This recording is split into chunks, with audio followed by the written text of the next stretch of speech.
He's Yeah, just, he just is. in the back of the rain. Yeah, is she telling you what to do, or Yes. as long as we have that explicitly down? I just want to know. The YouTube stream is up, so you're ready to start, Brian, whenever you want. Okay. The time is 6:35 p.m. Welcome to the June 8th, 2020 joint meeting of the CB6 Ad Hoc Budget Committee and the CB6 Housing, Homeless, and Human Rights Committee. My name is Brian Van Nieuwenhoven, and I am the chair of the Ad Hoc Budget Committee. Tonight, Karen Vanderdonk, the chair of the CB6 Housing, Homeless, and Human Rights Committee, will be co-chairing this meeting. This meeting is called to order at 6:36 p.m. now. Tonight, we are joined by District Manager Jesus Perez and Assistant District Manager Cody Osterman. Members of the public, you can raise any questions or comments that you have through the Q&A feature of Zoom. If there is time following the committee's discussion, we will field questions from the public. Tonight's minutes will be taken by Raj Nayar. We will now take attendance by roll call. Jesus will conduct the roll call. Good evening, everyone. All right, members of both committees, I will call your name and you will unmute yourselves. When your name is called, please say present. I will announce if there is a quorum. So let's get to it. All right, Kyle Athiad.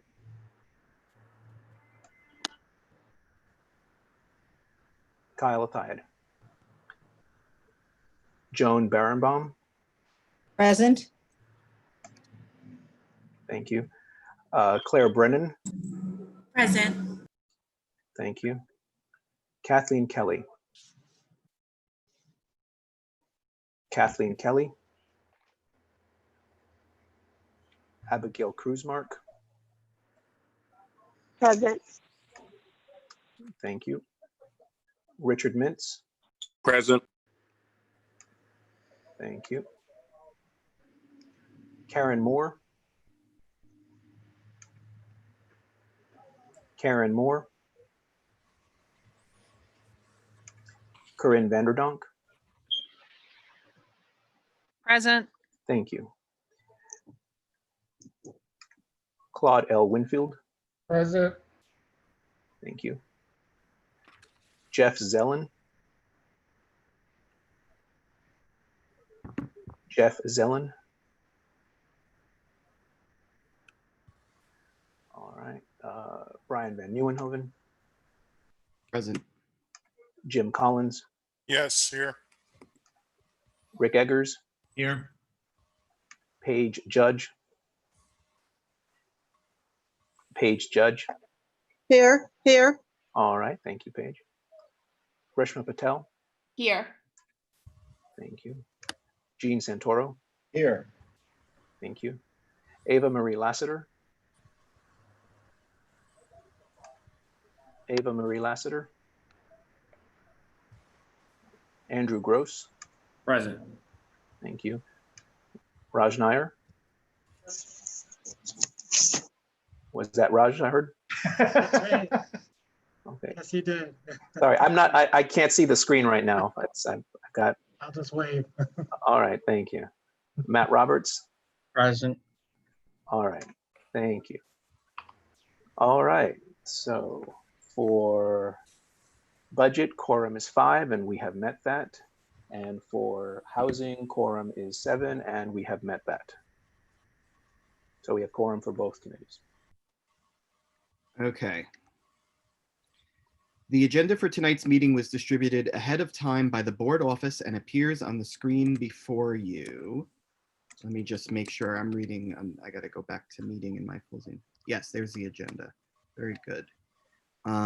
If there is no objection, we will adopt the agenda as stated. Members of either committee, if you object to adopting the agenda, you may raise your hand through Zoom. I will now look to see if anybody raises their hands through the participants.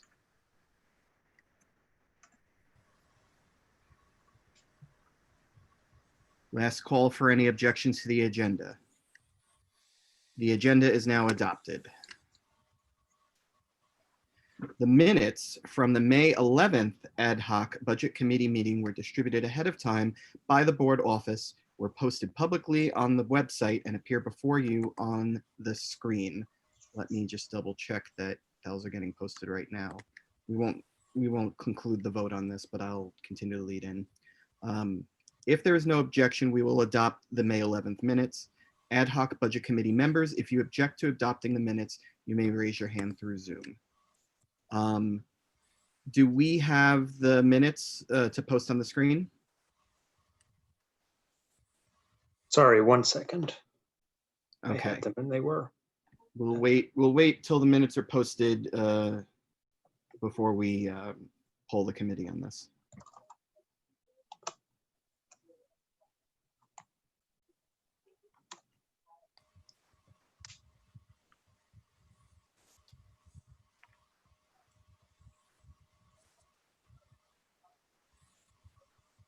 Sorry about that.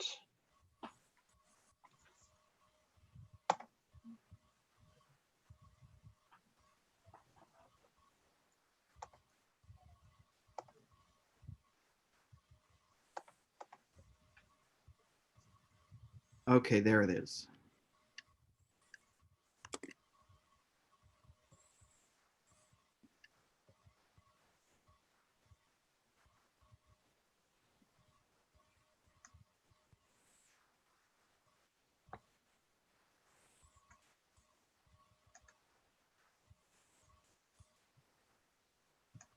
Brian, there's a hand from a member of the public, Okay, but that, Can you go back up to the attendance? sure. so member of the public with Okay, phone number thank ending in you. 079. You have a hand raised about this. What is your concern?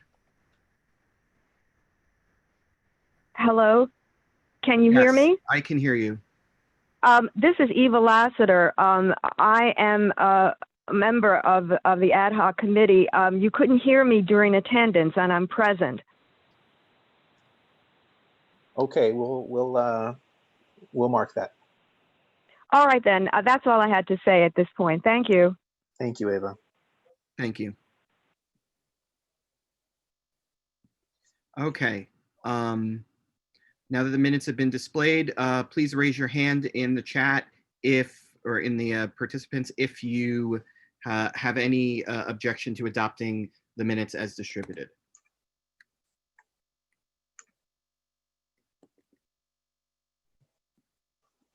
Seeing no raised hands, the minutes are now adopted.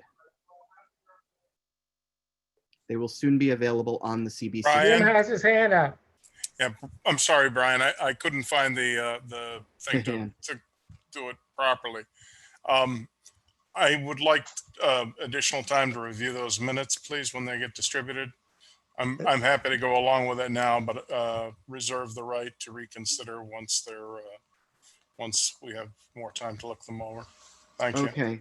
Note that that in our last meeting, we did not vote on a resolution. So we did not process business. We simply had a discussion and a report from me, and that was it. Right, but we also processed the letter that that Gene and Rick and Molly and I have worked on as well. So, Yeah, that wasn't part of the business of the meeting, so that will be covered separately. Jim, did you get the draft minutes that Brendan sent? I have not seen them. That's why I was concerned. And in any event, I have not read them, even if I did. So I'd like to read them over before we proceed. We'll make sure that you are on that thread, and Okay. if not, I'll forward it Okay. back to you. Thanks again. Appreciate it. You can always reconsider at the next meeting. Okay, ready for me? Yes, Corinne, take it away. Thank you, Brian. The minutes from the May 18th Joint Housing, Homeless and Human Rights and Health and Education Committees are still being drafted. They will be voted on at each committee's next meeting. And that's it, over and out. Okay. Cody, can you please stop the screen share so that we can go over some ground rules? Yep, you're good. Okay. These are for us to conduct an efficient meeting. 1, no one may speak until granted the floor. 2, committee members, if you have a question about committee business or wish to make a motion, please raise your hand through Zoom. If you click on the participants icon, the participants panel should appear and you should find the raise hand function there. If you still have technical difficulty, you may click the chat icon and relay your difficulty. The chat function should not be used for committee business or questions about agenda topics. All such remarks should be made on the record by raising your hand through Zoom. Again, chat should only be used to alert us to technical issues, and then we will address them. When a committee member is given the floor to speak, I will identify you and you can unmute yourself so that you can speak. When Corinne is presiding, it's the same. She will give you the floor to speak, identify you, and you can unmute yourself to speak. We are required by executive order to create a verbatim transcript of the meeting, so please keep your questions and comments succinct and germane to the discussion. We are now moving on to tonight's agenda. Agenda item 1 is a discussion of city agency responses to Community District 6 budget requests. We are going to deviate from what we normally do. There will not be committee comments live during the meeting for this part of the agenda as we normally do. We are only going to review items 1 through 10 on the expense priorities because those are the most important things for the district and we need to leave some time to have substantive discussion about our next agenda items. If you have any comments about the items that I review, please make a note and send it to me and or the board office. We will discuss later. Again, all I'm doing is reporting on what the city told us for our fiscal year 2021 requests that we submitted in October. And we are not doing anything tonight on these things, but I can assure you that for all of these items, they're very important to us unless I note otherwise. There are a couple of items in the top 10 that the coronavirus pandemic and the economic situation has probably changed our priorities. So I will note that when that is the case. But by default, if something has been submitted for our district needs, we will follow up if we have a response that is negative. Moving on to the items. Our first priority expense item this cycle was more school services for homeless students. The response from DYCD is they have increased funding in this service area and they consider the request already funded. We will watch this because this is one of the programs we believe will be receiving steep cuts in the agreed or adopted budget that they negotiate in the council this month. Let me see. The next item is dedicated homeless outreach team. I'm looking at my notes now. Yes, dedicated homeless outreach team near Bellevue South Park. The response is the agency continually works with provider organizations to enhance services that are working successfully. This request requires further study. That's interesting that that's the third sentence in this response. We will continue to follow up on this. This is a social program that we consider important for the vitality of the customers and for the rest of the neighborhood. The next request is a security guard for Strauss houses. The agency response is this request includes more than one proposal. Funding for part is recommended. The agency agrees with this request, but the funding decision follows a different budget process. They're saying elected officials have provided funding in prior fiscal years. I will discuss this with Jesus in the next couple of days. We consider this request to be highly important for Strauss houses. The next request is additional PEP officers to help keep CD6 parks safe.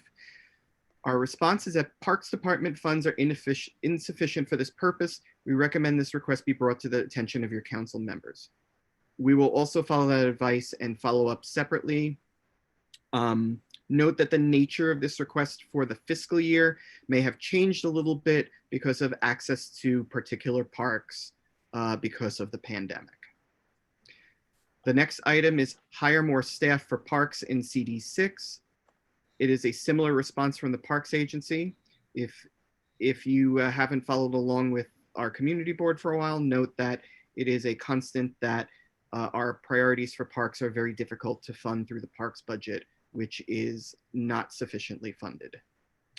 The next request, expand senior programs in CD6. The agency responded.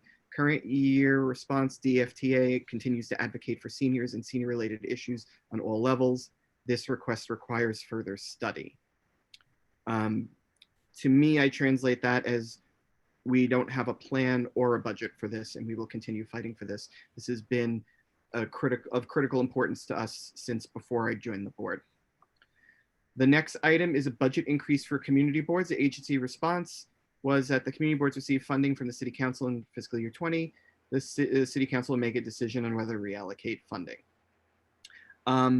Aside from this response, we have identified already where community board budgets will be cut. We are not going to receive the non-baseline grant for the next fiscal year. We will discuss this with the office, but I believe that this is not one of the things that we are going to fight super hard for. We do believe that baseline community board budget should be higher. In fiscal year 2021, we are not looking at entering a dire situation financially, and we have a large reserve in the street fair funds that we've assembled. So I think we are going to be okay, and we can focus on the other items. The next item is additional traffic enforcement officers in CD6. The current year response from NYPD is that their uniform staffing levels depend on decisions made in the preliminary executive budget process. Yada, yada, yada. They do staffing in a completely different way from a lot of these other agencies do, particularly in the sense that NYPD is funded citywide and not on a district by district basis. We are going to discuss NYPD later in the meeting. The next item is increase funding for ACS preventative services. The response is that ACS currently offers services for youth and families. I'm going to try to get, so they say the request is already funded. There's a lot of PR in this response. The services they provide range case, and so they did not actually respond to the specific requests. Our request itself doesn't seem to inquire about numbers that we want funded, and we can probably improve that in the next fiscal year. However, we will follow up because these social programs are very important to us. We will work to clarify, and we will work to get a better answer from the agency. We'll also discuss with our elected officials how important these programs are and how critical it is to increase funding for certain programs that are currently underfunded. Finally, we have enhanced home care services in Community District 6. DFTA is aware of the growing aging population and continues to fund programs in this community district, as well as advocate for increased federal, state, and city funding. This request requires further study. So we presented to them that home assistance will become particularly important after cutbacks in services at senior centers throughout the area. We just want a higher level of attention to its elderly population. This is another request that could benefit from further definition, and we will follow up on it. Again, those are the top 10 that we had. There are a number of other ones. We also consider those to be a priority, but obviously the top 10 is our highest priority. And if you have any comments and you're on the committee about any of these responses or any of these budget items, please email me or the office and we will get to it. And that is the end of that agenda item. Our next agenda item is a discussion of the fiscal year 2021 budget in regards to the line item for the police department. So I'm bringing up some notes. I will speak extemporaneously while I do that. There's been a lot of news in the last couple of weeks. And one of the news items is that we have some policy issues with NYPD, but we also have a situation where many of the important agencies in our city and many of the important programs that are funded by the city are facing pretty steep budget cuts. Some programs are facing 40% cutbacks in staffing. They're facing staff furloughs, layoffs, hiring freezes. NYPD does not have a significant budget cut from 2020 to 2021. I believe that it's a change in the proposed, from last year's adopted budget to this year's executive budget. The difference is something like 35,000. The police department, or is it 35 million? It's still basically $5.6 billion. And I should also note that in last year's modified budget, which the mayor adopted as is his power to do as the mayor of the city, the modified budget for the police department in this fiscal year is $5.9 billion.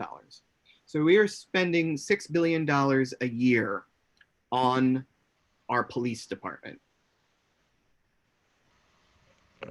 And what we are seeing now is that there are calls throughout the city from nonprofits, such as the NYC Budget Justice Campaign, and from even city employees to cut the police budget and reinvest the money in some of the other affected agencies. So I'm going to open the floor for comments right now.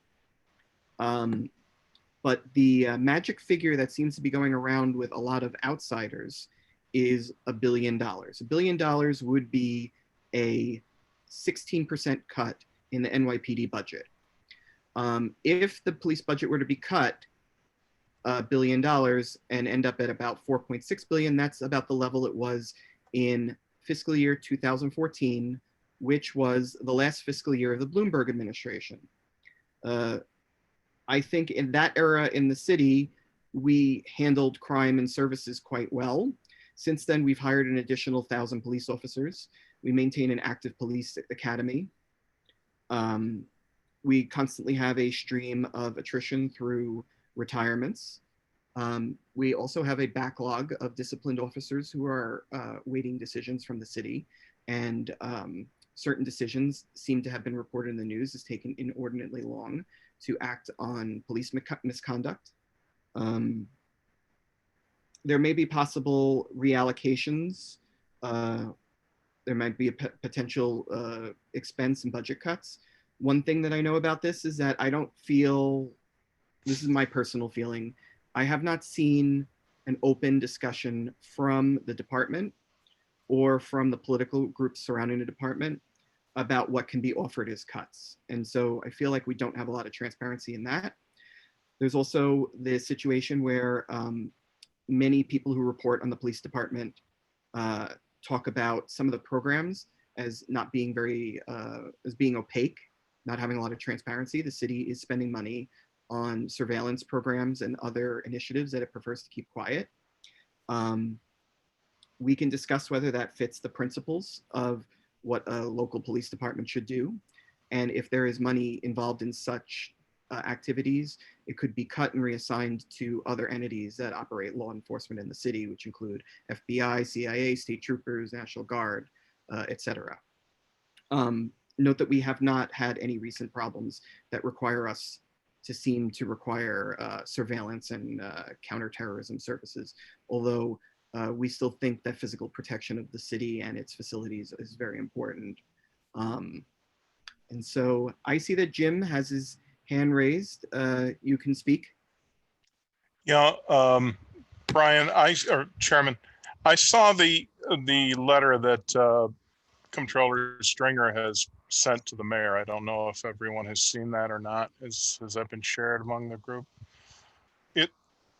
For those of you who have not seen it or read it, I'm happy to pass it on to the office and they can distribute it. It's not, okay. We're hearing a lot of defund the police, abolish the police, whatever. And it seems more divisive in rhetoric than it is in reality.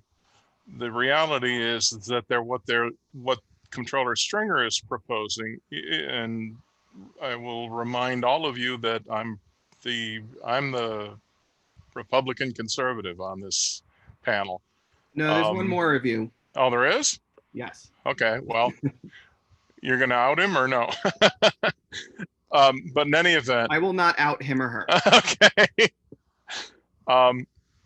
In any event, what the controller is suggesting is a 3% reduction via attrition in the NYPD taken over 4 years. Now, he says that that works out to about the same headcount for uniformed officers between 2011 and 2015. If you can wait a second, I'll be happy to pull up the exact numbers. But he wants to carry that out.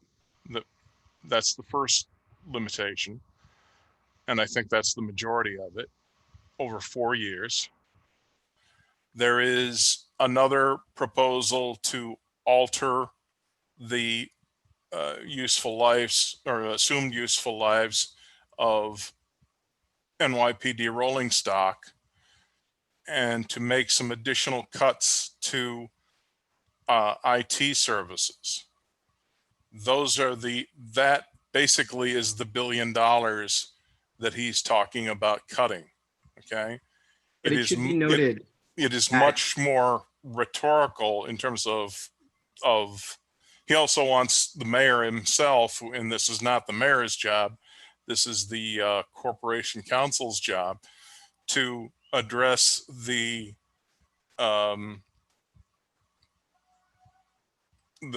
jury awards, or presumably jury awards or settlements for instances of alleged malfeasance by NYPD. Well, So- as the recipient of one of those settlement awards in the past, I can tell you that those awards are not a joke. The abuse is not a joke, and we should not pick the pockets of the city of the citizens of the city in order to fund, other important social programs. This isn't a discussion about that malfeasance anyway. I don't think that we have another agenda item relating to that kind of thing. But that's actually one of the done. That's like a 10-year rolling thing. That's actually is 2 to 3 years. So Brian, we're paying 2017 settlements right now. Brian, that's actually one of the proposals of the controller, is that the mayor address the jury awards from NYPD malfeasance. That's in his letter, which I'm happy to share as soon as I can pull it up. I don't know if anyone can read it on the screen. I can't read it on mine. It's on the screen. There are some here we go. things That's it. mentioned here. Right. Uniformed attrition at 3%, which would bring the police force down to supposedly 2011 to 2016 force, that size force. A reduction obviously in fringe benefits since you're not paying for those guys. 5% overtime reduction, and the 4% is the other than personnel services peg, which is I forget. So that's all he's talking about. Okay, and when we amp up the rhetoric and make it as divisive as some would have it, okay, you're not going to get any of this stuff. It's divisive insofar as the community. And moreover, there are reforms that I support that I think most people in the community would support. The Rule 50B, for example, or 50A, which would, you're not going to get it through the state legislature by putting it up like on an internet or something like that, but it should be available. Past police reports of malfeasance should be available to the Civilian Complaint Review Board. They should be available upon petition. We don't discuss, it should be available for petition to other, for example, plaintiffs. You say that you're a participant in a claim. It should be available to your attorney on petition, and it should be treated as any other disciplinary personnel record of any other employee. When we discuss personnel matters, for example, in the board, Jim, I think we're drifting off the topic. I know, but I don't think I am. I think what How we is this need to related talk to the is budget? to relate an agenda for actual police reform, which would include repeal of 50A, change of the 48-hour law, which allows cops to sit for 48 hours and get their story right after they've participated in a shooting, and do significant things like that.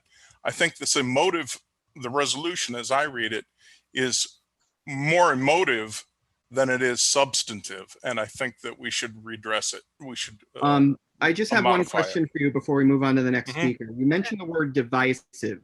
Mhm. Certainly the proposal is controversial. This is Mhm. not something that everybody in the district is going to agree on. And as recently as 2 years ago, we had requests for increasing NYPD staffing in our district needs request. Yes, we did. We did not last year. It was one of the things that we trimmed, noting that police services were adequate. So I want to question you. I want you to elaborate on the divisive part. What is divisive about asking NYPD to come up with 15 to 16% in savings in a single fiscal year? Nothing at all.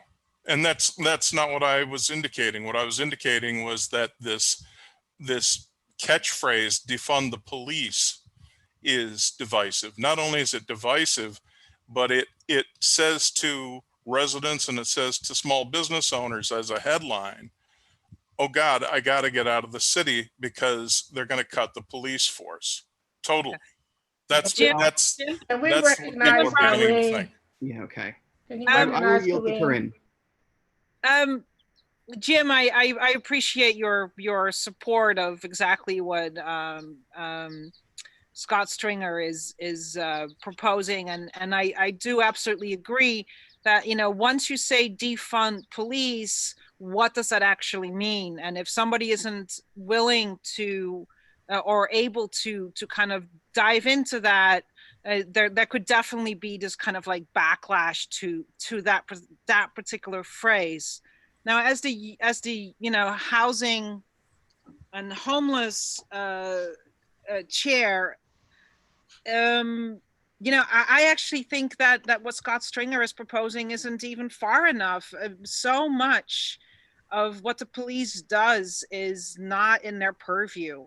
It is social services, it's lack of housing, and a lot of it is kind of like, what's the saying, penny wise and pound foolish. And so I just really want to reiterate, Brian, that as the homeless committee, I would really love to be a big part of a resolution asking to defund the police, meaning that we're asking for shrinking the responsibilities that the police have, which is law and order, and it should just be law and order, and their responsibilities should be really be and that money should go to mental health care and housing. Yeah. Yes. Things like that. That- And like So- in a large percentage. And that's what I'm what Stringer says in his letter as well, is that Exactly. we'd like to address it with social services. But Thank you, you know, Jim. I don't want to have a bully pulpit here, but I will say that one of the most convincing arguments that I have seen surrounding the budget justice proposal for $1 billion is that it is divestment from the police and reinvestment in social services, which we strongly believe strengthens communities, decreases crime, and makes the city a better place to live in. These proposals that suggest that we might cut $200 or $250 million with the NYPD's permission, which we shouldn't have to get in the first place, I get more cash back on a credit card for going supermarket shopping as a percentage of what I'm getting. So I think we definitely need to push further than single year cuts in that realm. I see several people have their hands up. I will give the floor to Kyle. okay, it's not a single year cut though. It's a 4-year cut. We're talking about just next year. Kyle, go ahead. All right. Thanks for the floor. So this is more of me just thinking out loud because I'm still trying to figure out exactly how to, proceed with all of this. So, as has already been mentioned, obviously there is a lot of political reaction going on. And as Corinne mentioned, I think all of us can agree that there's a lot of structural reform with the NYPD that needs to take place, whether it's, making sure that they're not involved with housing things or social services, things of that nature. My question, because a lot of information is coming very fast, and I know we have to, also be decisive about this too. But my main concern is the budget cuts equivalent to the structural reform that we're looking for?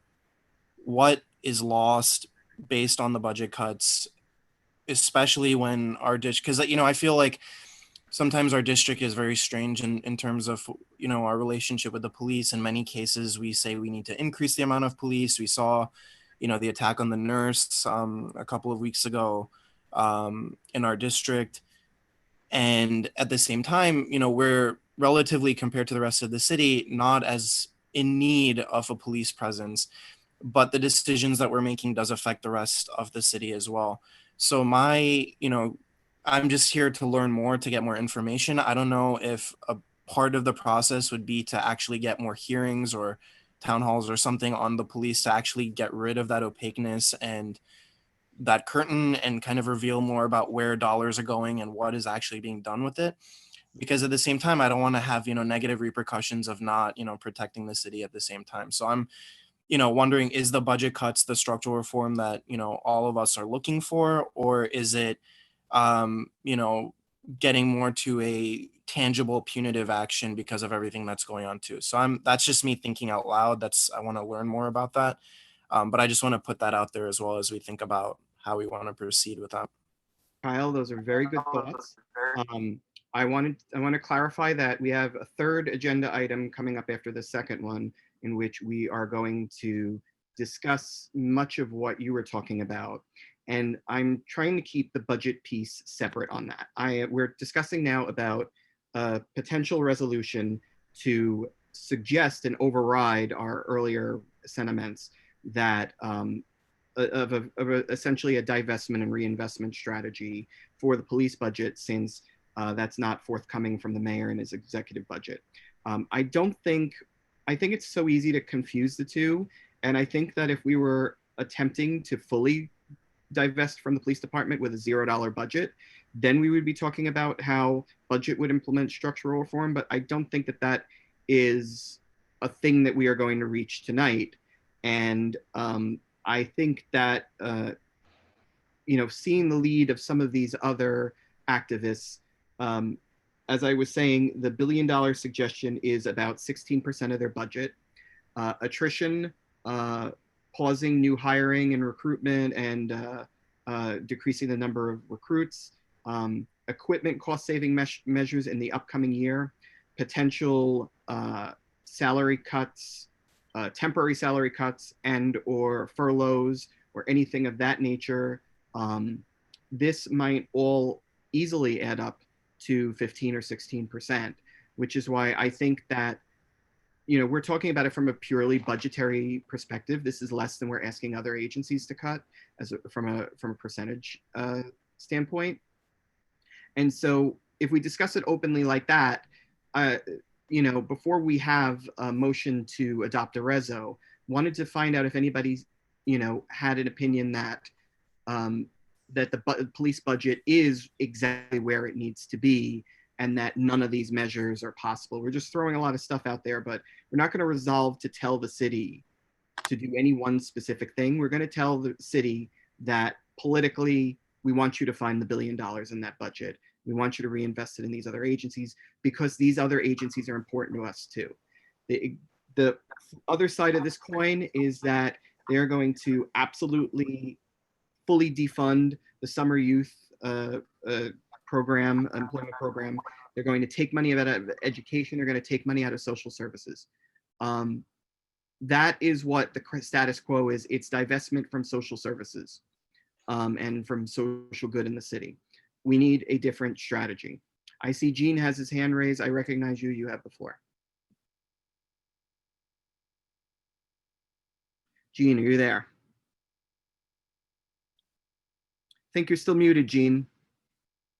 Oh, we'll try.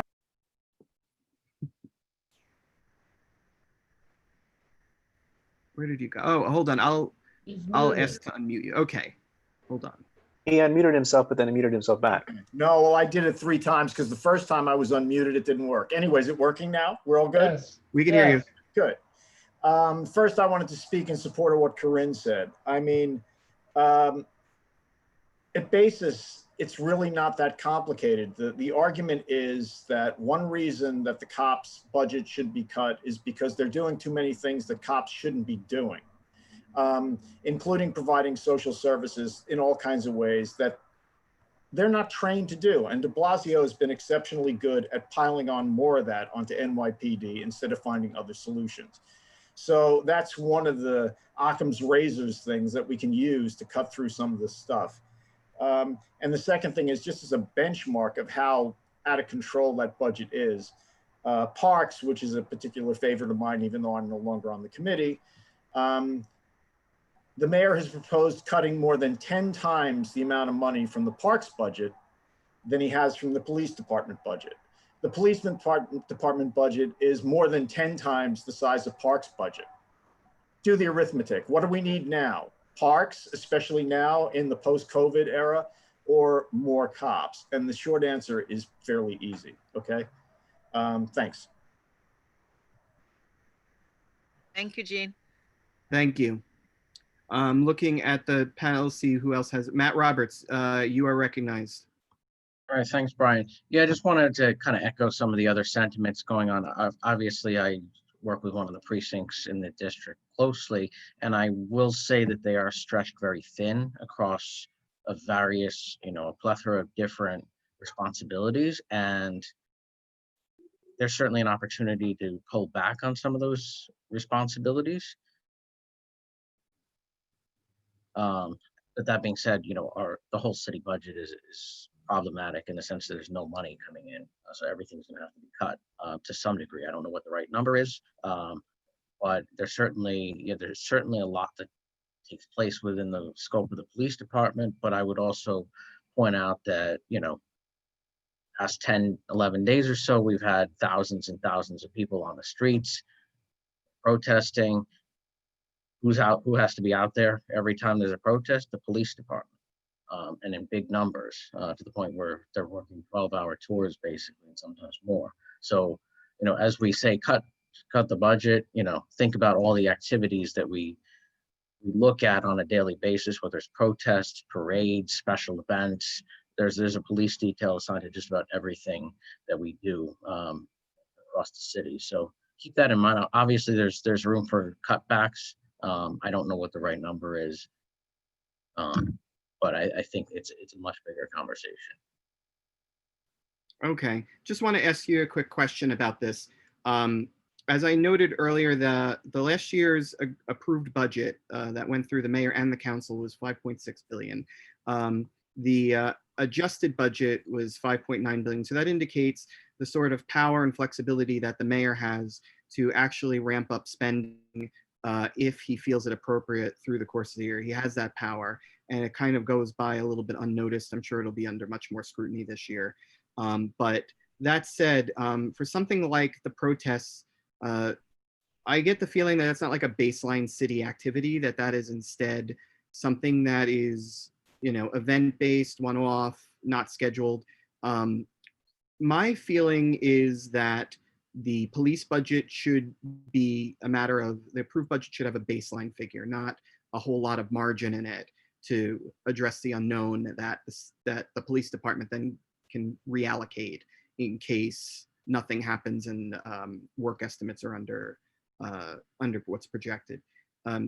Given that the kind of relationship that the mayor has with the police department and his past activity in utilizing his power to increase their budget over the course of the year, do you feel confident that we could pass a recommendation for a baseline budget reduction tonight, and that the mayor could respond appropriately in case there were actually increased and unexpected policing needs in the fiscal year?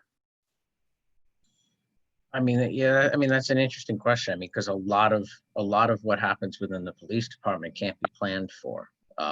You know, for instance, if crime goes up, you know, and you have to deploy, you know, resources to a certain area or in a certain way, you can't necessarily predict that. So, I mean, I think, and that's why I think it's easy to say cut overtime.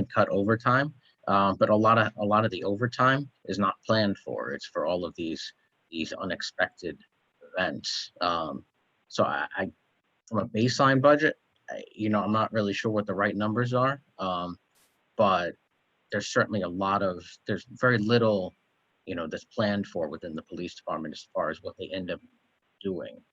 For instance, you know, the last 10 days we've seen officers pulled from their regular duties, basically to cover the protests.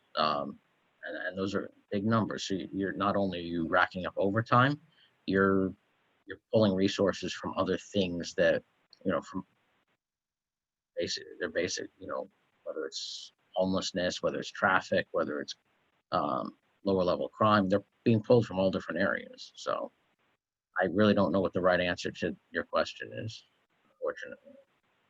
Brian, if I can just kind of respond to one or two things really quickly.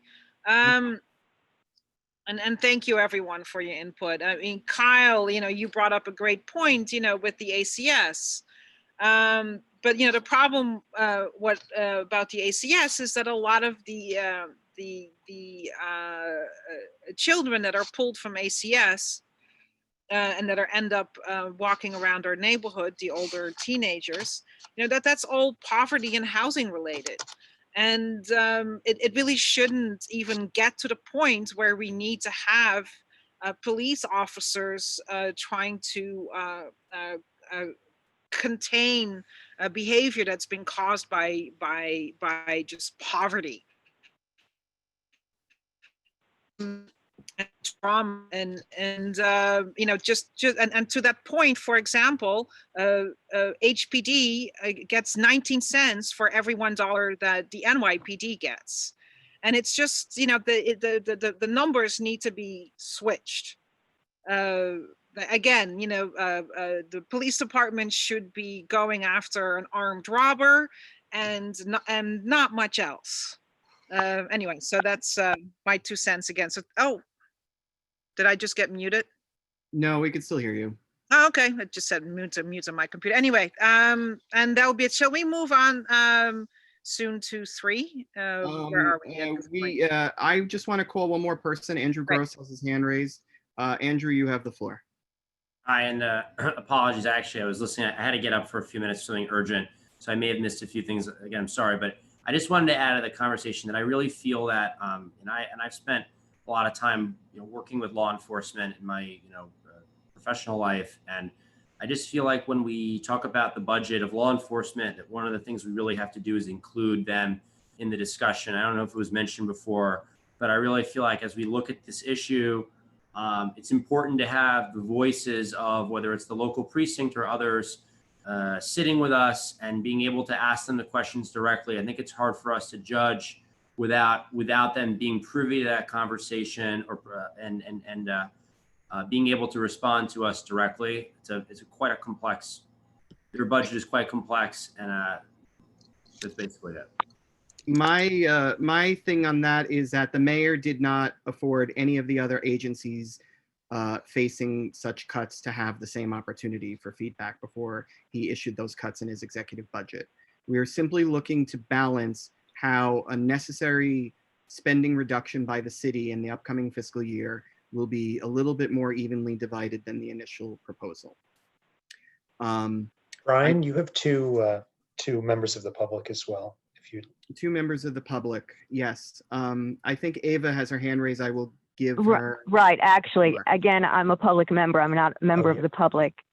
I just wanted to say when someone previously was talking about certain duties that the police don't need to do or they're not trained to do, perhaps all of you know that today Mayor de Blasio stated that one of the cuts would be with the police not having to enforce vendor codes street vendor codes, and that would help to reduce the budget. Plus, he was saying that possibly a representative from the police department would be doing that in the community rather than an officer, where there would be tickets that were issued, which cause more friction with the thousands of vendors that are in the city.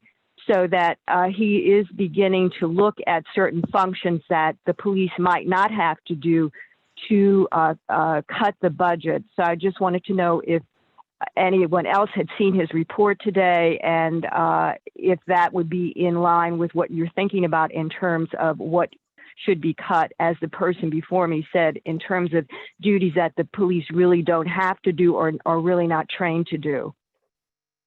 Conceptually, yes, that would be along the lines of many of the options that would seem acceptable, as the police budget would be cut because they handle something inefficiently, and the services would be aimed to be still provided to the residents of the city. But the police department has not offered a lot of insight on this to the public at this point. Granted, it's been kind of a rough week, but this has been going on for a month. The mayor's executive budget came out in April. I feel like we need to advance the conversation by making a clear signal to the city that we expect them to do more. There's one other member of the public who has her hand up, Margaret. I clicked you as allow to, okay, I'm gonna promote you to a panelist, I guess. I guess that's the thing that I can do. You're allowed to talk now, Margaret.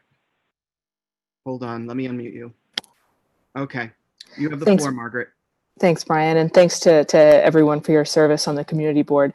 I just wanted to chime in because I've been just shocked and appalled by NYPD's assaults, criminal behavior, but also unconstitutional actions against New Yorkers. And I think that this budget discussion is important for two reasons. I think first, New Yorkers need help to get through COVID, and we need to be able to fund social services to help ensure that.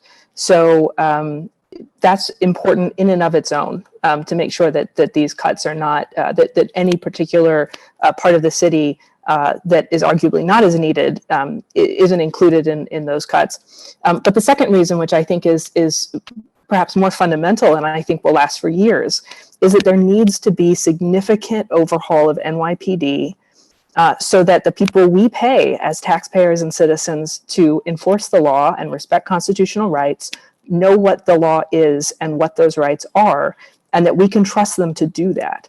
And when we can't trust them to do that, when NYPD leadership and the Police Benevolent Association of New York City and New York State defend that crime, defend constitutional violations, prevent pursuit of reasonable accountability for the government, and that we should all expect of citizens for the people who have a monopoly on the use of force. When that happens, it means I, as a citizen, I don't have confidence in their ability to work in a productive way on what the budget needs to be. And so I think this budget needs to be a very strong signal that, again, the exact policy details will be discussed, it will take time, and it will be a process, and it needs to be collaborative with the entire city. But the change is coming, and the budget cut needs to be a big signal to them to wake up before these changes just pass them by and they're not even part of the conversation. Thank you. Thank you so much. On that note, I am closing the discussion. We are not having repeat discussions from any of the committee members or the public. So at this point, does anyone have a motion to put forward for this agenda item?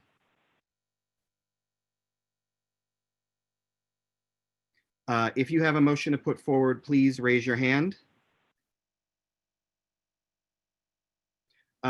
Jean, I will recognize you. You have the floor. I'll ask to unmute. Okay. Yeah, I'm unmuted. Are we looking for a reso here? Is that what we're doing?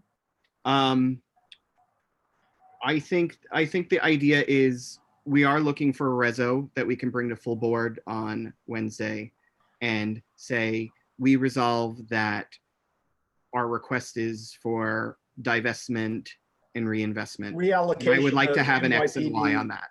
enact. Reallocation of NYPD funds to, let's say, replenish the proposed cuts in the current mayoral budget, something like that? Not only that, but I would, given the agreeability of the proposal, I would probably go right to the NYC Budget Justice website, and I'm going to it right now, and I'm going to read the agencies that they recited. They want us to reinvest in the summer youth education program, education in general, homeless services, mental health services, programs for the aging, community-based organizations, and direct support to frontline and essential workers and undocumented New Yorkers. Okay, fine. I think can that's a nice little definitely bundle for move us. that we should have a reso of support for that, as long as we also add parks. Second. Okay, so Rezo's on the floor. As what was the condition that you said? As long as we have what? Add parks. Add parks? Yeah. Okay, let me just take a note of that on my side.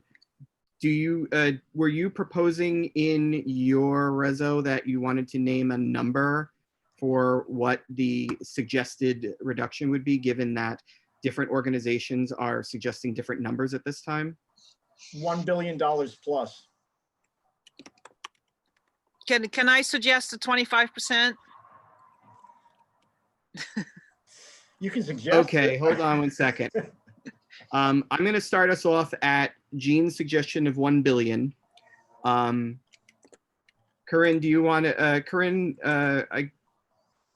Molly, are you on the line?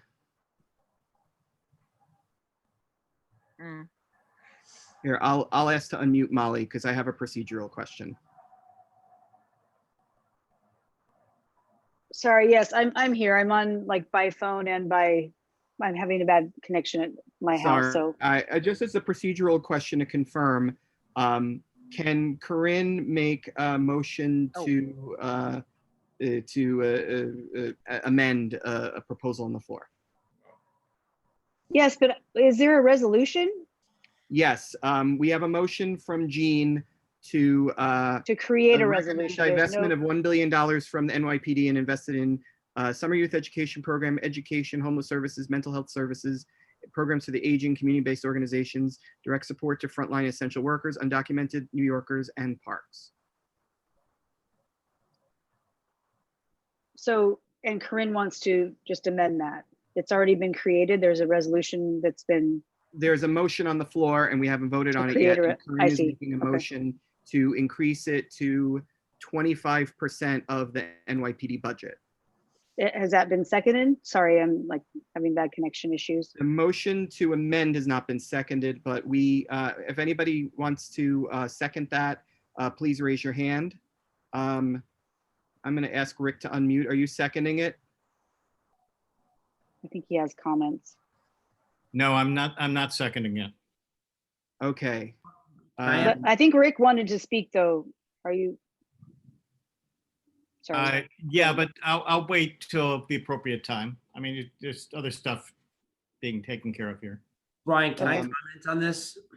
Well, this is a motion where we're looking for a second, and this is unusual because we don't really do seconds. We don't normally have motions to amend with a second that we're looking for on the floor. But raise your hand, and if you want to second it, yes, we do. And what is the motion to amend?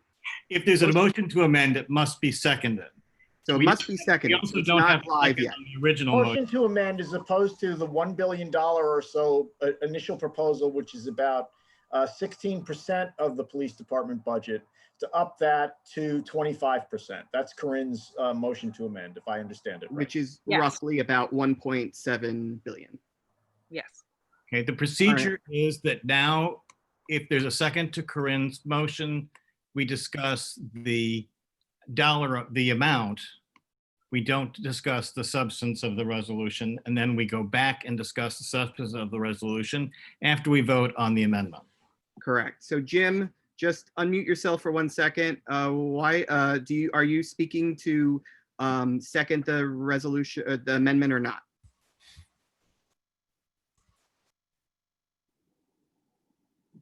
Not mute.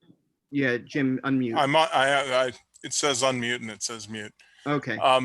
No, I'm speaking against the resolution Yeah, we're and not. hold on. I'm It's out of speaking order, again. but you're not seconding it. Can I wait? Can you hear me out, please? I I've had can, my but hand you're raised for out of quite order. some time. I wish to speak both against the amendment and against the resolution. Okay. So we're not debating the amendment. It hasn't been seconded. The motion for the amendment fails, and we are moving on to discuss the resolution as is. We had a discussion about. Can I speak to that, please? As I asked to. So, Jim, you've offered your thoughts on the state of the police department. No. I'm speaking specifically as to the resolution for the reduction in the $1 billion. Correct. Okay. All right. Fine. There are a couple of things that should be considered here. First of all, you don't, as someone else had stated, I forget who, I think it was Kyle, you don't want to, if you're talking about reducing the budget by $1 billion for the current year, you're talking about reducing the budget roughly by 4 times what the controller has suggested. Yes, we disagree with the controller on that part. Because his cut is $1 billion over 4 years. That's first. Second, you need to assess the budget as to the operational capabilities of the police department in providing. I'm with you in terms of you wish to have police officers not be doing things like dealing with the homeless, dealing with the mentally ill, dealing with emotionally disturbed persons, et cetera, et cetera. I think that's fine. I support that. If anything, have the police go as backup to mental health professionals. I'm with that, okay?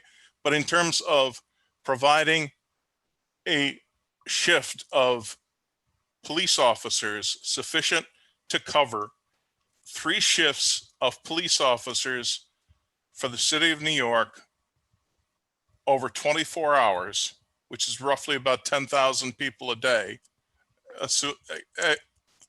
eliminating those officers that are doing, other routine details, office work, whatever. I don't know that what would it be? It would be about a $5 billion budget is sufficient to maintain that level. If it were sufficient, I think the controller would have advanced $1 billion budget cut, not the 250 million that he's talking about. And when you're trying to do this in this atmosphere, it seems to me as more punitive than as anything that addresses an actual budget issue. I'm going to move on to the next person, and my only thing that I'm going to put in here is that every other city agency except NYPD was asked to take on a very steep budget cut, and NYPD was not. And we are not having the same discussion about how unfair that is or how critical those services are. Rick, I will unmute you. You have the floor now. Okay, it's I've been holding back on a couple things. It's very unusual, as some of you know, that Jim and I would agree on as much as we do. But first of all, the $1 billion in a single sweep is too much. It is fully 4 times what the controller has proposed. I also find that we have not been discussing these things for a long period of time. We've been discussing them for approximately 2 weeks. The phrase defund the police is anathema to me. But the idea that there are different ways of providing services that address the causes and control of what is now deemed criminal behavior is certainly possible. It's just we have no resources whatsoever at our disposal to make this kind of decision for, immediately the budget should be cut by $1 billion to the police department and reallocated in a way that we have no idea. I mean, we don't have the slightest idea. Now we can make some suggestions. We can say that we think that some of the money should be reallocated according to the list that you've provided. But to say that what I'm a little concerned about is the deep cut to the police when what happens in 6 months if there's a terrorist attack? What happens in 6 months if the COVID situation gets such that we need money diverted for other purposes? We have to remain flexible. The police have to remain flexible. And I just don't think we have enough. The mayor has the power to do that. The mayor has already made certain representations of how he is going to reallocate over $1 billion. He made them in the last couple of days. We are far too early in the process to be weighing in on anything other than we support the review of the police department budget with an eye to providing necessary services at a more economical and just way. I mean, I can easily support something like that. I cannot possibly support just chop $1 billion out of the police budget when we don't know what the hell is going to happen in the next 6 months or even tomorrow.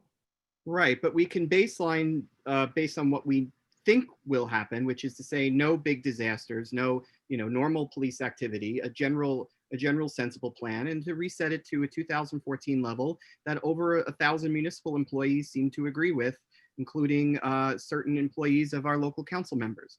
I know that our council members have not offered the $1 billion number.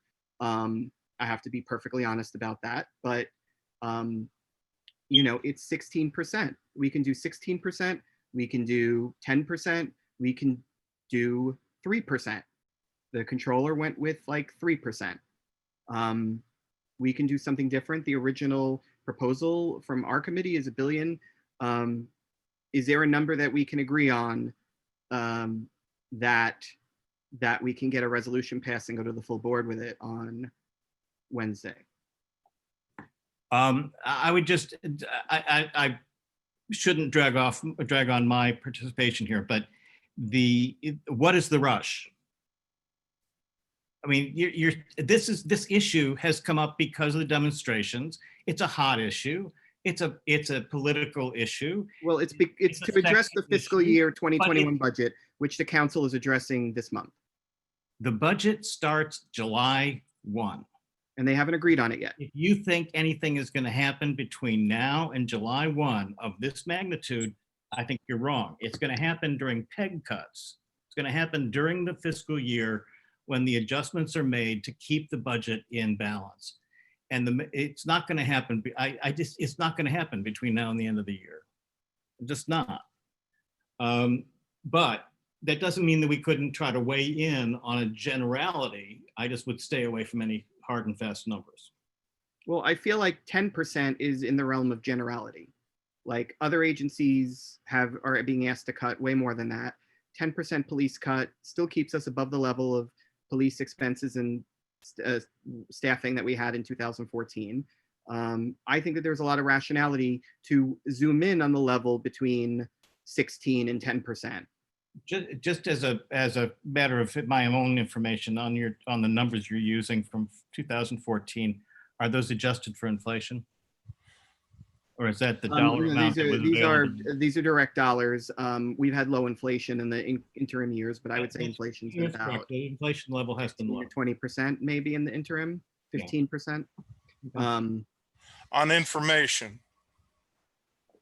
Point of information.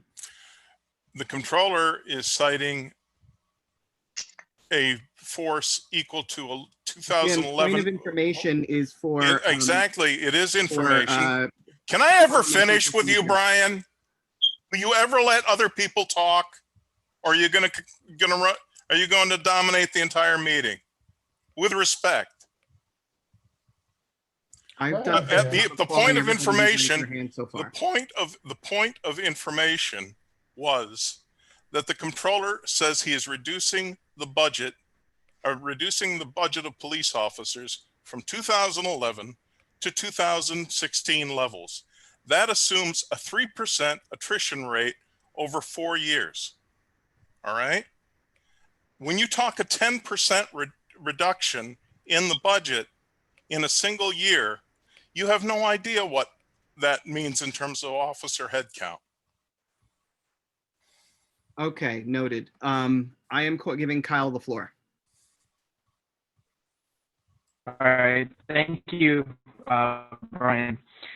So I have one question you kind of answered to, and then I just have, again, some comments. The first thing is, where did we get the $1 billion figure from exactly? Was that by going line item by line item and saying this is, extra, this is not needed? Is this something that's required? That's the first question I have. And the second is, similar to what Rick just said. I would again suggest having some kind of, information sessions or town halls, or having them testify before city council to actually provide more transparency to the NYPD budget. Because for me right now in this moment to vote on a resolution with specific numbers would be completely uneducated by me. I wouldn't know where that money is coming from. I don't know where it would be going. And I just don't feel equipped enough to do something on specific numbers. However, I do believe that there are structural reforms that are needed. I absolutely agree that the budget needs to be investigated and looked at closer to see if the amount is necessary that they currently have. But just in this moment, I don't know that I could do any specific numbers just because I would be uneducated about what a cut of that magnitude would be, just on my end. So, in order to move the agenda, the original proposal from Gene, as it stands now, is still the $1 billion number. We do not have a motion to amend that was successful to adjust Brian, that. Any other? I have my hand up. Could I? Okay, Gene, Let me yes. speak to amending that. The reason, to answer Kyle's question, that I pulled $1 billion was not just a rabbit out of a hat. It's more in line with the cuts that most agencies are being asked to do in terms of percentages. But in order to get the resolution passed, when fully aware of the kind of points that Rick and Jim are making, perhaps it would be better if we rephrased that to say that we are asking NYPD cuts that are congruent with the cuts that are being imposed on other departments, especially the social service departments. Point of information. Well, he's making, Gene made a motion to amend. No, that's my point of information. Okay. The second has to rescind their second to allow him to change his original motion. Whoever seconded his motion. That was Corinne, but then she wanted to amend it. Yeah, but she still has to rescind her second so you can change the motion. Gotcha. So Corinne, do you rescind your original second so that he can propose it? Sure. I rescind the original second. Okay. Now you can make his motion. Okay. That we change the $1 billion figure to, or the reduction in the NYPD department budget should be congruent with the reductions that are being imposed on social services, parks, and other departments like that. Okay. Do we have a second? I second. Okay. So this is seconded. We don't have a number in there. I think that this is either going to succeed or fail right now. And there's, although it's a possibility of tabling it, it's not going to affect the 2021 budget at that point because the opportunity will have passed us. So we will continue the debate when we discuss 2022 in the fall. But for now, we're voting on a motion that we are asking the city to make cuts in the NYPD budget congruent with cuts offered to the other agencies that were noted as SYEP, Education, Homeless Services, Mental Health Services, Programs for the Aging, community-based organizations, direct support to frontline essential workers, undocumented New Yorkers, and parks. So this is now out there. We need to poll to have a vote on this resolution as proposed. Okay. Well, when your name is called for your vote, you can unmute yourself and answer in favor, opposed, abstain, or not entitled. Kyle Athiad.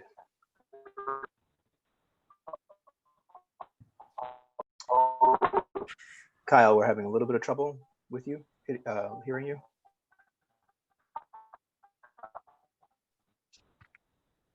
Okay, we'll come back to Kyle because we can't hear his vote.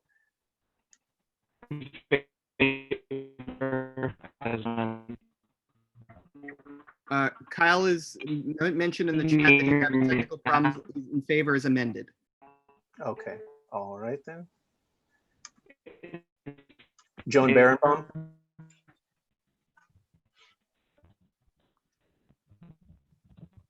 Joan, you are muted. Please unmute yourself and cast your vote. In favor? Okay, thank you. Claire Brennan. In favor.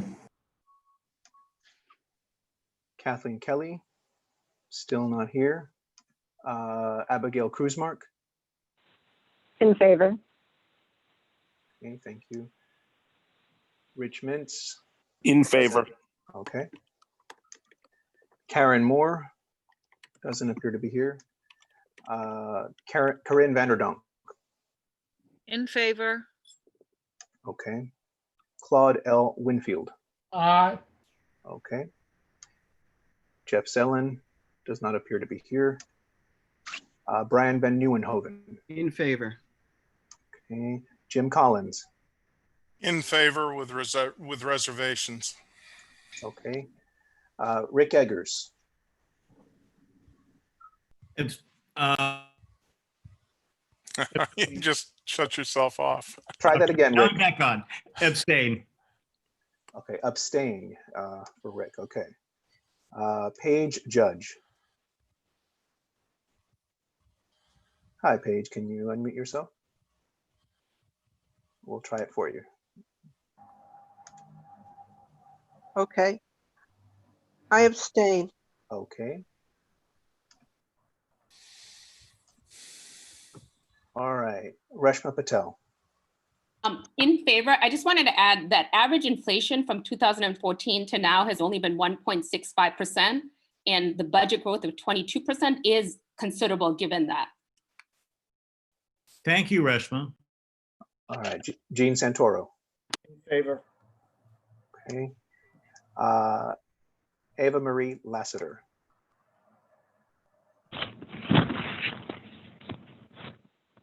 Ava Marie, what is your vote? Oh, it was hard for me to hear. I vote yes, thank you. Okay, thank you, Ava Marie.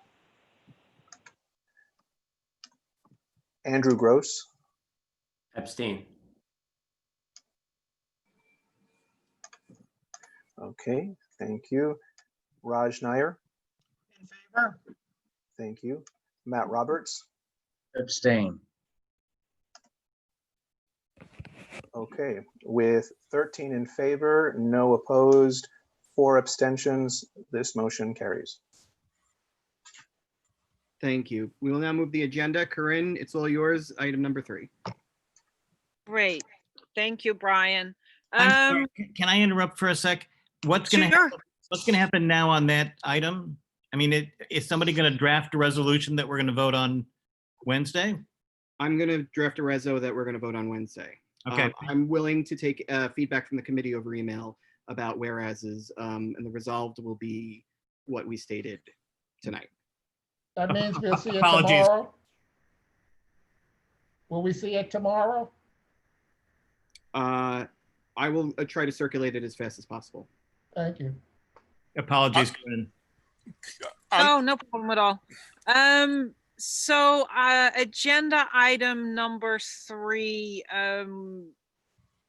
is in the same vein, but it's more about events of the last 2 weeks or so. And the main author of this particular resolution is Youssef. And I am I will have Youssef talk about his, Kalad talk about this particular reso as soon as he's ready. Here's the resolution, here's the draft. And how do we unmute Youssef? Can you hear me? Great, I can hear you. Great, so Youssef, you have the floor.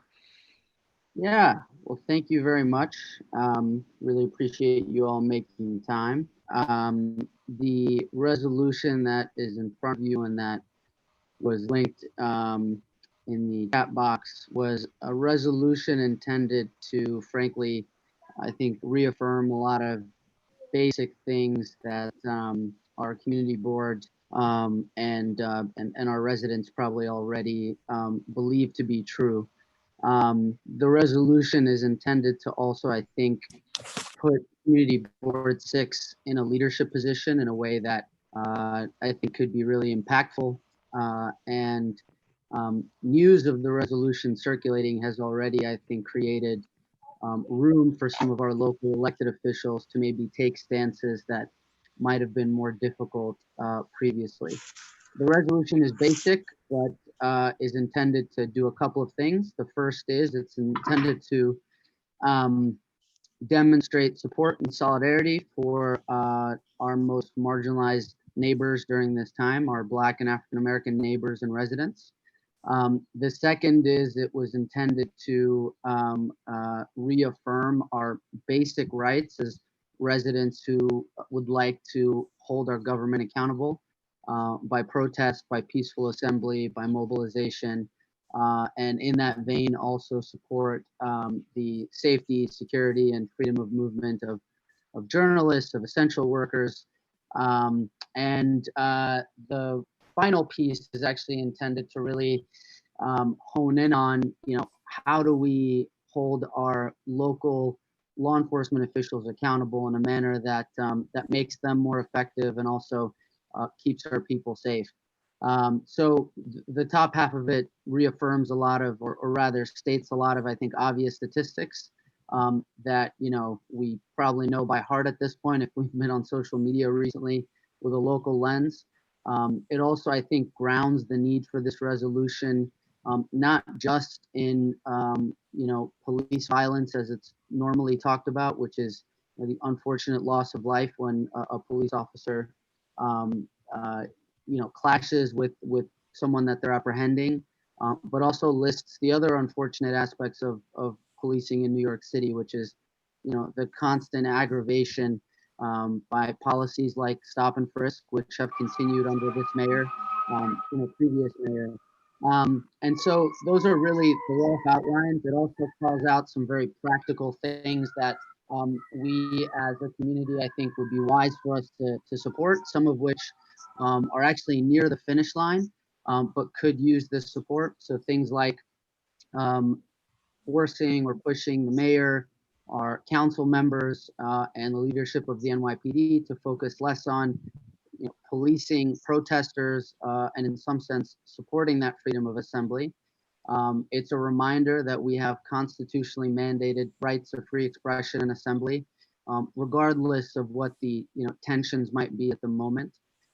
It reminds, again, our leadership that they need to submit to public accountability and that practices like covering badge numbers and the like are not tolerated. And it pushes our elected officials to their support. They don't have direct power, or in fact to vote where they do have direct power for things like repealing Civil Rights Law 50A, which shields the disciplinary records of police officers, which, as some have noted, including the governor, can serve police officers who don't have lengthy disciplinary records. And the final piece in there is really around right sizing, and the language here is very important. Right sizing the NYPD budget, similar to what was discussed 5-10 minutes ago, to meet the needs of today, to account for social service cuts in areas that the community desperately needs, and to again bring into focus what's needed in the community. So this was a very personal resolution for me to write. It received a lot of guidance from the folks on this call and from others who are not on this call. And again, I think it allows Manhattan Community Board 6 to be a leader in Manhattan, if not the city, in affirming some very basic rights and very basic stances that I believe our residents would be in favor of. So I'll pause there, see if folks have questions, concerns, but that's it. That's the resolution. Thank you so much, Yusuf, on your hard work on this reso. I see a hand raised by Abigail. Hold on. I got it. Great, thank you. Yusuf, good job. I think this is really great. I just have a little boring edit. I think in the second whereas we should directly cite the Constitution, not Cornell. But other than that, I think it's great. Great. Thank you, Abby. And then we have Kyle. Again, just echoing. Can you hear me? Or am I breaking up? We can hear you. Hello? Yeah. Okay. So just to echo what Abby said. Yeah, I can't hear you, Kyle. I'm sorry. Okay, sorry, Kyle. I will move on to Andrew. Corinne, thanks. First of all, I think generally, it makes sense in light of what's going on. One thing that I'd like to maybe amend to this is including a statement that has, let's say, perhaps a positive clause, because I find that we're certainly dealing with a very difficult and unfortunate set of circumstances these days. But I think it would be good to have a whereas in there or a resolve that simply says that we would like to have the best possible police that we could have. It's obviously important to speak about the negative things and call out the negative things that the NYPD has done. But I think it would also be good to say that we, would like to have a police department that supports the community, that respects the community, and that is willing to listen, things like this. So I think that, I'd like to see something positive, if possible, included in here. I think Yusuf kind of touches on that when we talk about how the NYPD has felt overwhelmed and that we obviously do not want that. So I personally feel that in this particular case it's been addressed, and we can certainly at a later time maybe make a resolution about what we feel would help the NYPD do a better job, but that's not what we're talking about right now. But thank you, Andrew. Claude?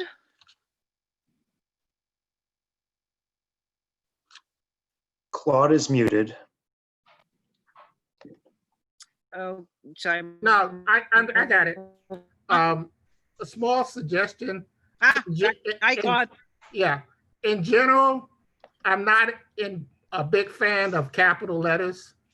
I think we can get our point across without capitalizing in that resolve and just putting it straightforward. I think it makes its point. And I know that Sandy had made a suggestion prior. I don't know how you feel about it, but she was suggesting that you remove the word "and forceful" in a number of those. It's up to you.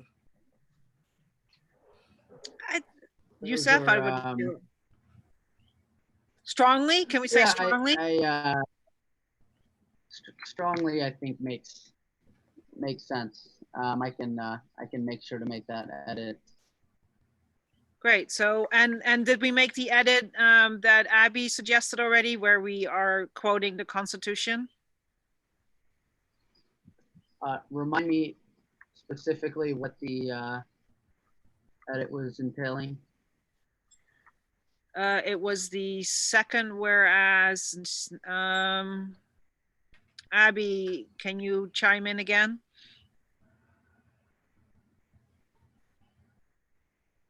Suggestion. Hi, I just made it on my Google Doc. Okay, so we are quoting Cornell law, and we should just directly quote the actual Constitution. Yeah. That's fine.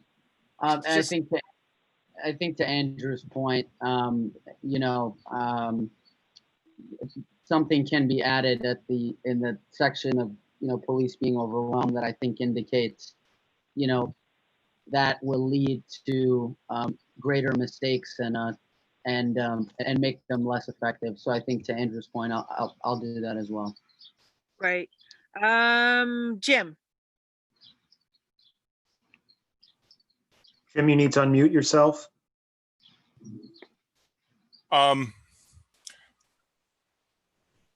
Youssef, when you drafted this, when you presented this, you said that it was very personal, and I get that, and that comes across. It also comes across to me as a bit too emotive, excessively so. Every person that's on this board swore an oath to the Constitution, and I don't think any of us need to reaffirm it by way of a resolution.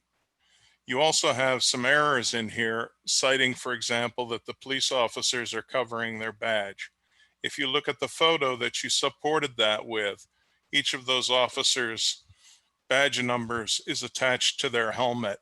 I think perhaps Matt can speak to that a little bit more. I would suggest that the committee do a joint resolution and perhaps include it with the resolution that we just passed, saying address these issues, also remove 50A, do away with the 48-hour rule, increase, and this is one of the points I was trying to make during the budget discussion, we need to increase training for the white shirts, the so-called white shirts, meaning the lieutenants and what have you, and the sergeants. I'm not aware, and perhaps Matt, you can address this more. I'm not aware that the white shirts and the sergeants get much more training beyond what they get at the police academy as rookie police officers. And I think that a lot of what we saw this week with police abuses, particularly, and I was appalled by some of the stuff I saw among the white shirts who are supposed to know better, that those guys need to be trained as well. And I think that a less emotive, more particular resolution would be viewed much more professionally and seriously than one that is so emotive. And I would be happy to work with you to redraft it in such terms. Thank you, Jim. Rick? Yeah, could I actually respond to that, Karen? Mm-hmm. Oh, you want to speak to that, Youssef? Sure. Yeah, just very briefly. Very briefly. I appreciate Jim's feedback, and I don't think that what's written here is inconsistent with our constitutional oath, and in fact our human or natural oath and commitment to each other. So I take some personal offense to, to the critique. I think the resolution is actually quite empirical, and goes to great lengths to ground exactly the diagnosis of the issues and the proposed remedies of the issues in what I believe to be reality. So really appreciate the feedback, but I'd like to leave it as is. Thank you, Yusuf. Rick? I'm sorry, mine's more procedural. Could I ask, I think Cody's doing it now. I need to see the resolve paragraphs. I haven't seen this resolution before, and I at least need to read the resolve paragraphs to know where we're landing on this. I think it's, I will say, I think it's, I don't usually put it in these terms. I think it's beautifully written as far as resolutions go, as far as the use of language and that kind of stuff, whether someone could disagree about the content is something else, but I think it expresses itself very well. Is that good, Rick? Yes, thank you, Cody. That takes care of it.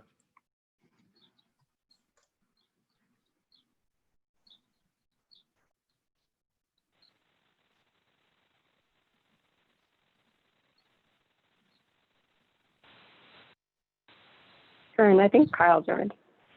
Oh, okay. I thought Rick wanted to read. Oh, okay. Sorry. Yes, thank you. Kyle?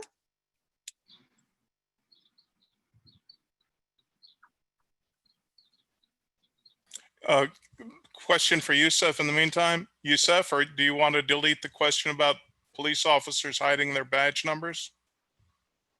I don't know what the inconsistency is there. There's been wide reporting that when there's been cases where it's covered up and there's no other way to It's identify. on their helmets. In the support that you gave, it's on their helmets. I was witness to some of these police officers covering their badges and not wearing helmets. Yeah. We would like to. Yeah. It's. I think it's fine as is. Kyle, can you hear us? Yeah. Yeah. Can you hear me? Am I clear now? We got you. Okay. Perfect. So first of all, again, just want to give kudos to Yusuf. I think it's a very well written. And actually, I actually appreciate emotion in resolutions. I think that's a very important thing. I think it's not a negative to have emotion in resolutions, especially when you can cite statistics and things of that nature. So I just want to put that out there. My question is more about, I guess, the identity of the resolution. So I know that it's called In Solidarity, but I feel like there are multiple things that are being fit into one resolution. And this is just me thinking out loud again, is if it's more effective to put it all in one resolution or maybe to siphon it out. But I see one thing about being in solidarity, which I think is very important for us as a community board to put out. I also see a condemnation of the NYPD, which I think is another topic as well. And then I see the third thing, which are reforms. And I think obviously there are a lot of overlaps with those three categories as well. I'm just curious if anyone else on the committee thinks that if it would be more effective to siphon those out into three separate resolutions, because some people might agree with the language about police reform, but might not, be for a strong condemnation against them and things of that nature. So it's not going to change my vote on it, but I'm just curious as to how other people think about the identity or structure of it. Okay. Does anybody have any other thoughts on that? Corinne, while people are considering their response to that question, once we're done with committee members, we do have one question from a member of the public. Great. Thank you. Thank you, Jesus. You have Jean and Abby as well have their hands raised. Abby as well. So how about we go first with the member of the public with Margaret McGilligot. Okay, I'll unmute her.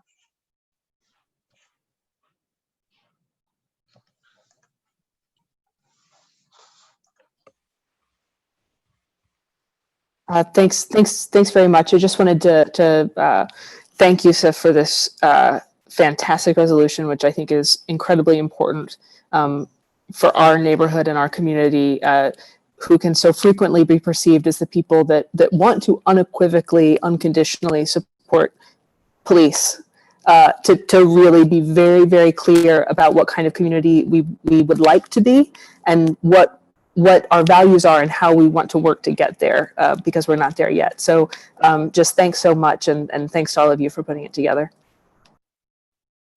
Thank you so much for your comment and for attending our community board meeting. Abby. Just to Kyle's point, I think separating it out could work, but I think an argument against that is that there's been a lot of messages of solidarity in recent weeks that haven't really had any teeth to it. So I think keeping the action items and the condemnation sort of gives it that teeth that it might not have if it was separated. But Kyle, since that was your suggestion, let me know how you feel about that. Great. Thank you, Abby. Jean? Yeah, I agree with Abby's point, but I was also going to just call the question. I think we've had a pretty robust discussion of this, and I think it's time to find out what we think as a group. Second. Yes. Can I second that as the chair? I'm a little fuzzy. Claude has seconded the great. motion. Thank you, Claude. So we will now take a vote on this particular resolution to the rights of New Yorkers to protest and assemble and the use of force by the New York Police Department. Is Jesus or Cody taking the roll call on this, the vote call on this? I'm taking it.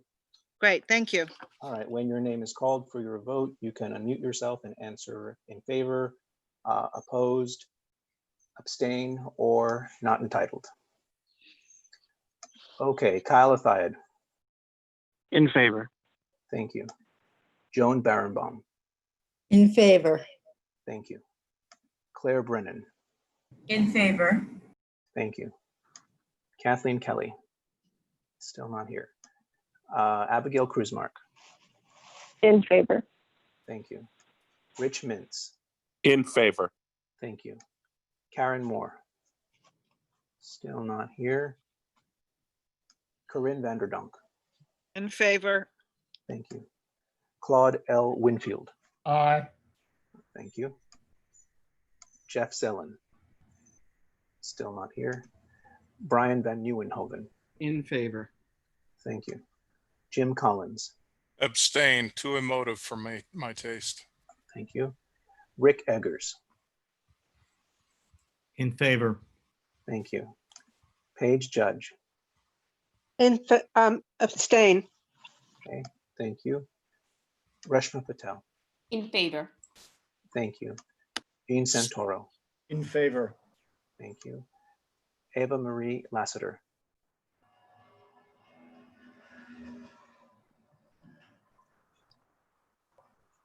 Ava Marie. Cody, can you help her out? 1 second. Can you hear me? Yes. Yes. Hello? Yes. In favor. Thank you. Andrew Gross. In favor. Thank you. Raj Nair. In favor. Thank you. Matt Roberts. Abstain. Thank you. With 14 in favor, no opposed, 3 abstentions, this motion carries. Thank you, everyone. And thank you so much, Youssef, and everybody else who worked on this document. If any member of either committee has any old or new business, please raise your hand.